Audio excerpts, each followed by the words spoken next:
Mr. Heavyweight Boxing today? Hey, what's up, man? This is Chris, the Nightmare Real, and you're watching Mission Boxing.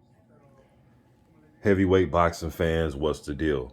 All right, man, so I'm just sitting here. I'm finally getting a chance to catch up on all the post-fight interviews and all that from this past weekend's or Sunday's fight with Ruiz and Ortiz. And I'm listening to this. Shout out to Fight Hub. I'll try to leave a link to this. Maybe you guys have already heard this the night that he said it, but he was talking about how he started the walk towards Luis Ortiz's left hand, and that was giving him more success. He said, because when I was going away from it, I was getting tagged with it, but then I started to go towards his left hand, and he said he was having his success, Andy, that is, he was having his own success going to Luis Ortiz's left hand.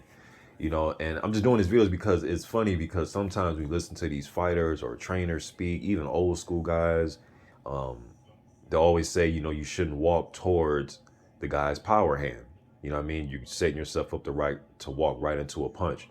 But sometimes you'll hear some fighters say, man, I'm just going to shout out to my guy, Dwyer. And you guys go subscribe to Dwyer. I'm sure you guys probably have already. But Dwyer always says crash the pocket, right? But you hear some guys say, man, I'm going to take away his, whether it's a big right hand or big left hand, I'm going to take away that right hand or left hand by just stepping to him. You know what I'm saying? And sometimes that can throw the guy that's trying to deliver that big punch, it can throw them off a little bit.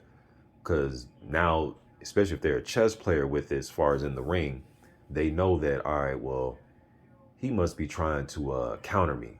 He must be wanting me to let this left hand go so he can counter me.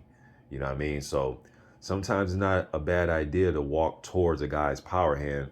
Obviously, you need the right game plan, right? You're not going to walk towards their power hand with your guards down, but trying to, you know, get them to throw that shot, to get them to leave it out there for a long time, or maybe you're trying to counter it by slipping it, you're going to parry it with your jab, and they come over the top with a right hand, or you're just trying to get them to throw it so you can take a half step back and then come in with something. So it's not a bad idea all the time to walk towards that guy's, whether he's a lefty or righty, but walking toward their power hand and taking it away from them. It could be an effective tool that you can use when you just walk or just circle to that same side as their power hand, man. But thought that was an interesting little interesting comment by Andy Ruiz, because sometimes, you know, as fans, we converse about it, and I know when we break down fights from, you know, a novice point of view, as far as, you know, a lot of us have never been in there like that, so we just look at it like, damn, why is he walking towards his power hand? But sometimes you can have a good game plan when you do that.